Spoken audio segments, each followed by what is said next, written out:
Comment être plus productif et productive? Bonjour à toutes et à tous et bienvenue dans cette nouvelle vidéo où on va parler de productivité. Alors je crois que c'est un sujet que je n'ai encore jamais abordé sur cette chaîne YouTube et pour autant ça part en fait, j'avais envie de vous parler de ce sujet parce que je me suis fait pas mal de réflexions par rapport à la productivité ces derniers jours, ces dernières semaines, etc.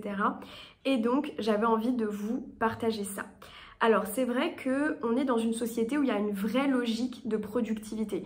Il y a vraiment une logique d'en faire plus, de produire plus, de gagner plus, etc., etc., qui, je pense, est en corrélation avec le fait que l'être humain est en perpétuelle évolution, a très souvent envie de progresser, d'améliorer des choses dans sa vie. Parfois, ça peut être de se sentir mieux, d'avoir un meilleur style de vie, de passer, je sais pas moi, plus de temps avec ses proches ou de passer par exemple plus de temps dans une passion, etc. C'est pas, en fait, la logique de progression de l'être humain n'est pas que liée en fait à l'argent ou à la productivité, mais est aussi en fait dans une logique d'avoir un meilleur style de vie. Et donc je pense qu'en ça, en fait, on est vraiment en tant qu'être humain dans cette logique aussi d'amélioration, de progression et de projet. Parce que le fait d'avoir des projets, c'est quelque chose qui nous maintient en vie. En général, quand on n'a plus de projet, quand on n'a pas de projet, ben en fait on commence un petit peu à n'avoir plus trop goût à rien, on ne sait pas ce vers quoi aller, etc. On est perdu et on se sent pas bien. Et donc le fait d'avoir des projets, le fait d'être dans cette logique de productivité, peu importe l'objectif en fait in fine, c'est aussi un moyen d'avancer. Et donc moi je suis assez alignée en fait avec cette logique de productivité, avec cette logique d'avoir des projets, avec cette logique de vouloir progresser, de vouloir avancer en fait dans sa vie, parce que je pense que c'est fondamentalement quelque chose qui nous rend heureux en fait, le fait d'avoir des projets. Néanmoins, pour moi, la logique de productivité, qu'est-ce qui fait qu'on va être productif? Pour moi, on n'est pas productif en faisant plus. Selon moi, on est avant tout et surtout productif en faisant moins. Et je pense que c'est pas quelque chose, c'est pas une idée qui est forcément beaucoup partagée, c'est pas une idée qui est forcément beaucoup véhiculée.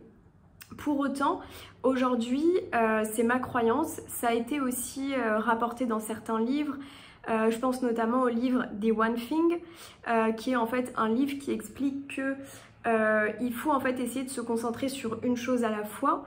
Ça me fait penser aussi au livre que j'ai juste là qui s'appelle Le pouvoir du moment présent d'Eckhart Tolle, qui en fait explique à quel point c'est important d'être vraiment ancré dans le moment présent, dans ce qu'on fait. Et donc je vais vous parler d'un petit peu tout ça. En fait, moi ce que je pense, c'est que moins on en fait et plus on a de chances de réussir si ce qu'on fait, on est en fait véritablement concentré, véritablement... Ouais, c'est ça en fait, c'est véritablement en fait concentré dans ce qu'on est en train de faire. En se concentrant sur 1 à 2 projets maximum, on augmente beaucoup plus les chances de réussite du projet. Si au contraire on a 4 projets, 5 projets, 6 projets, 7 projets en même temps, très clairement on peut vite être perdu, on peut vite en fait finalement ne plus savoir quoi faire, ne plus savoir ce par quoi commencer. Donc si vous êtes le style de personne qui a plein de projets, qui veut réaliser plein de choses, déjà moi ce que je vous conseille c'est de vous concentrer sur 1 à 2 projets vraiment maximum en même temps, simultanément, et vraiment en fait pas plus, parce que sinon vous risquez d'être complètement débordé et en fait au lieu d'avancer vraiment dans une direction, vous risquez de tout simplement ne pas avancer du tout, d'avancer dans aucune direction finalement. Parce que le fait d'avoir plein de projets, en fait, non seulement on est moins concentré, mais en plus on se disperse. Donc ce que je vous invite en fait déjà à faire, c'est vraiment de vous concentrer sur 1 à 2 projets vraiment maximum en même temps. Comment est-ce qu'on les choisit? En fait, tout simplement, c'est une question de priorité. En fait, on va aussi les choisir avec vraiment le cœur, savoir en fait quel projet vraiment vibre le plus avec nous, quel projet en fait nous fait vraiment vibrer, qu'est-ce qu'on a vraiment envie de réaliser, se dire en fait si j'avais seulement une année devant moi, quel est le projet que je ferais vraiment en priorité, et c'est comme ça en fait que vous allez pouvoir déterminer le projet en fait à choisir, celui qui vous tient vraiment le plus à cœur. Ensuite, une fois qu'en fait on a justement choisi ce projet ou ces deux projets sur lesquels se concentrer, l'idée pour pouvoir être plus productif, plus concentré, c'est vraiment en fait d'utiliser la loi de Pareto, donc c'est-à-dire le 80-20. 20% de mes actions m'apportent 80% de mes résultats, et donc être vraiment en fait dans une logique de réduire en fait un maximum tout ce qui ne nous apporte pas de résultats, et d'être vraiment en fait dans ce côté élimination, réduction, et voire aussi délégation, si vous pouvez peut-être déléguer certaines choses. Si par exemple c'est un projet que vous faites à deux, quelles sont en fait les tâches que vous pouvez faire en fait vous-même, et quelles sont celles qui peuvent être faites par l'autre personne que par exemple vous n'aimez pas. Et forcément si vous êtes complémentaires, là c'est tout bénef. Mais en tout cas c'est vraiment en fait d'être dans cette idée de moins pour plus. C'est faire le moins pour avoir plus. Parce que pour moi en fait dans la logique de la productivité, il y a notamment la notion de repos qui est extrêmement importante. Et en fait quand on se repose, quand parfois on peut avoir cette impression qu'on ne fait rien, c'est aussi souvent là qu'on peut avoir en fait que notre créativité peut être exacerbée, parce qu'on a en fait de la place pour être productif, pour être créatif, pardon. On a en fait de la place pour être créatif, pour développer des idées, et souvent les idées on va les développer en faisant autre chose que travailler. C'est-à-dire que parfois on va peut-être lire un roman, et le fait de lire ce roman va nous donner une idée pour notre projet. Et donc en fait pour moi la productivité c'est quelque chose finalement qui est constant en fait dans le temps, surtout par exemple quand on est dans l'entrepreneuriat et que on est en fait dans cette logique de productivité pour sa propre entreprise. Eh bien en fait on tombe très souvent dans l'écueil du faire. Je fais constamment, tout le temps, et en fait on a même, en fait parfois en entrepreneuriat on va tomber en fait dans cet écueil de ne même plus juste être, en fait, de juste être nous-mêmes et de ne pas être dans le faire. Je pense que vous voyez ce que je veux dire. Alors que finalement, parfois, pour ma part, et je sais que c'est le cas aussi pour d'autres entrepreneurs, c'est dans les moments de repos, dans les moments où on est en vacances, dans les moments où on fait complètement autre chose que du travail, qu'on va avoir finalement les meilleures idées pour son travail. Et surtout quand on est à son compte, en fait, on ne s'arrête jamais vraiment de travailler, je pense, parce que, et surtout si notre travail c'est notre passion, parce que en fait, quand c'est notre passion, on a constamment en fait justement des idées en fait qui nous viennent, et donc c'est très difficile de s'arrêter. Et moi ce que je préconise en fait dans ces cas-là, parce que pour ma part c'est mon cas, j'ai très régulièrement des nouvelles idées qui me viennent, des réflexions, etc. En fait ce que je fais quand ça m'arrive à des moments où je ne travaille pas, et même d'ailleurs à des moments où je travaille, c'est qu'en fait je les note et je me dis juste j'y reviendrai plus tard, en fait, j'y reviendrai au moment de travailler, mais comme ça me prend pas en fait de l'espace mental dans mon cerveau. J'enlève, en fait c'est un petit peu comme si j'enlevais cette idée de mon cerveau, même si je l'enlève pas complètement, et en fait je la note, je sais que en fait comme ça je ne vais pas l'oublier, et après je peux continuer à faire ce que je faisais, l'esprit plus tranquille, l'esprit plus léger. Et je pense que ça vous est déjà en fait arrivé à vous aussi parfois d'avoir en fait tellement de choses en tête que vous n'arrivez même plus à vous concentrer sur ce que vous faites. Et même si vous n'êtes pas à votre compte, même si vous n'êtes pas entrepreneur, l'idée en fait c'est simplement dans ces cas-là de noter en fait un maximum pour décharger en fait votre cerveau, pour en fait vous décharger de toutes ces idées que vous avez eues et d'y revenir en fait au moment voulu, au moment où en fait sur votre emploi du temps vous avez décidé de vous consacrer à ce projet. Et donc, en fait, moi je pense que plus en fait on va éliminer, on va réduire ce qui en fait nous apporte pas de la valeur, ce dans quoi finalement on n'est pas vraiment doué, etc., etc., plus en fait on va pouvoir se concentrer sur l'essentiel et donc être beaucoup plus productif et productive.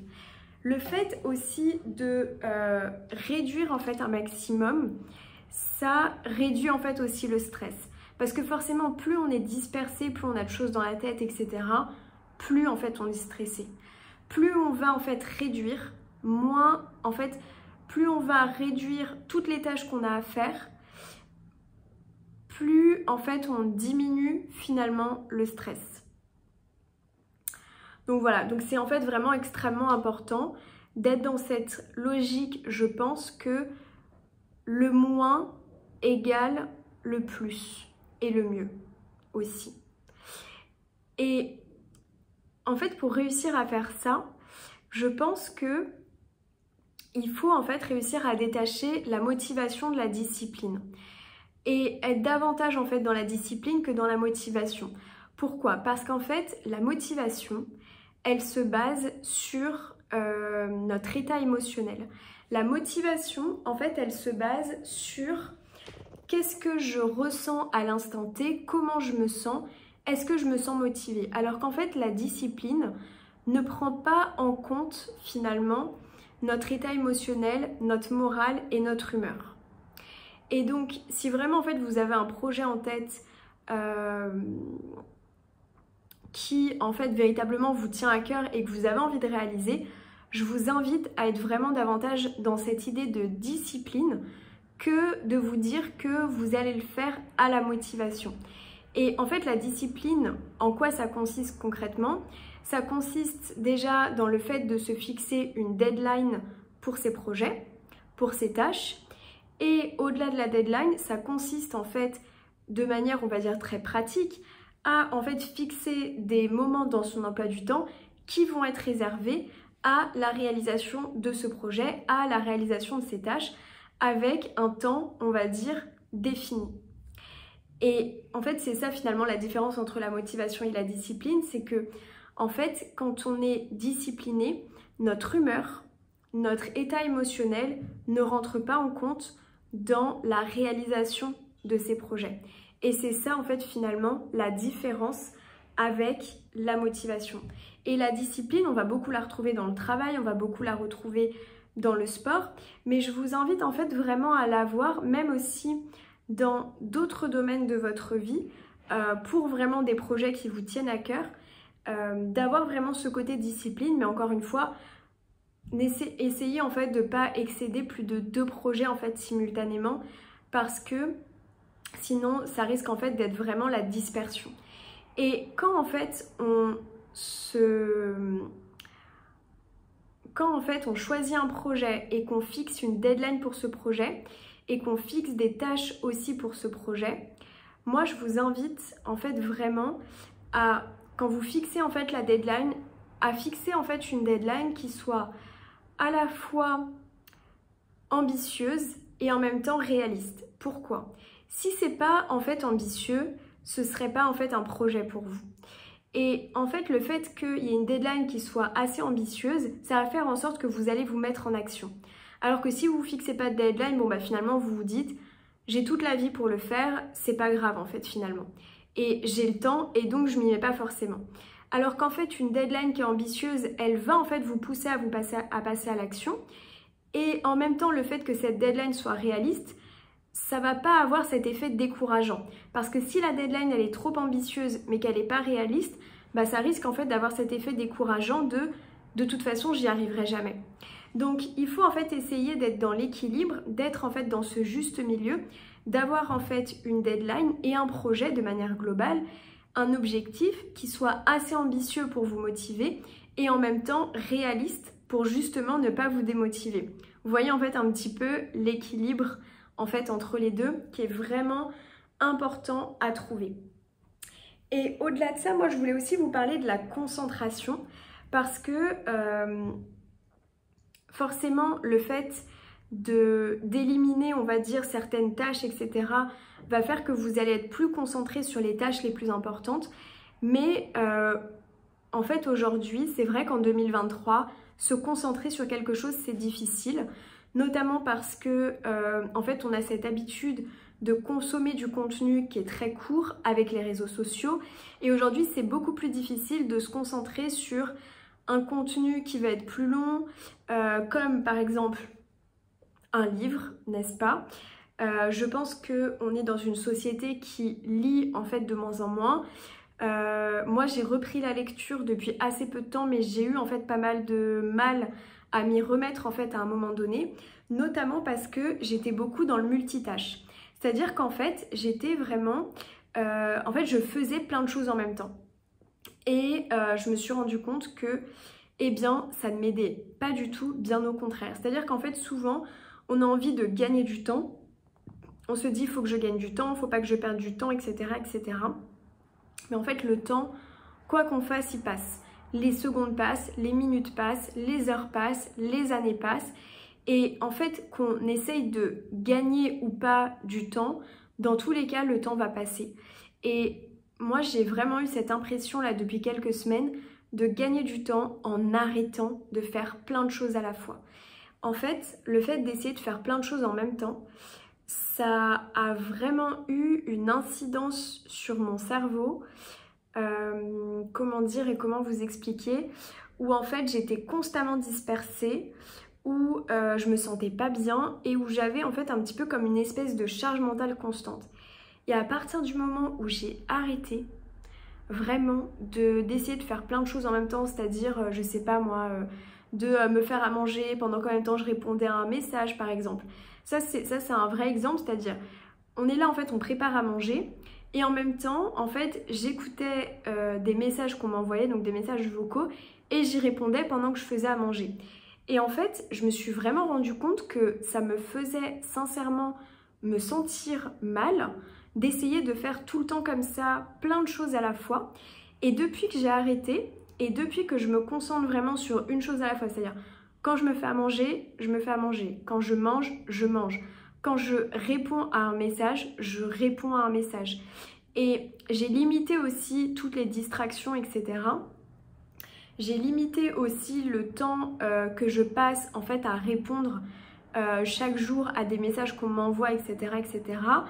Parce que en fait, ça a vraiment augmenté ma capacité de concentration. Je me suis remise à lire. Et surtout, je me sens beaucoup mieux et j'ai l'impression que la charge mentale a très sincèrement diminué. Et c'est ce dont on parle en fait un petit peu dans le livre Le pouvoir du moment présent. C'est justement en fait cette idée de je me concentre sur une chose à la fois. Et le livre aussi dont je vous parlais, The One Thing, qui est plutôt un livre, il me semble, qui est axé sur l'entrepreneuriat, que je n'ai pas lu moi personnellement, en fait, explique qu'il est vraiment aussi important de se concentrer sur une seule chose en fait à la fois. Donc plus vous allez simplifier votre quotidien, plus vous allez être dans une logique, on va dire, minimaliste de simplification, et plus en fait vous avez de chances d'être davantage productif et d'arriver à bout de vos projets. Voilà. Écoutez, j'espère que cette vidéo vous a plu. Si vous voulez réserver une séance de coaching avec moi, vous avez le lien juste en bas dans la barre d'infos. J'ai accompagné notamment un certain nombre d'entrepreneurs et de personnes aussi qui voulaient lancer leur projet, et on s'était vraiment rendu compte en fait dans les séances de coaching à quel point en fait le fait d'éliminer, de supprimer en fait tout ce superflu aidait vraiment à aller à l'essentiel et à être plus productif. Donc voilà, si vous avez envie de réserver une séance de coaching avec moi, vous avez le lien juste en bas dans la barre d'infos. Je vous remercie d'avoir regardé cette vidéo, je vous embrasse et je vous retrouve très bientôt dans une prochaine vidéo. Bye bye.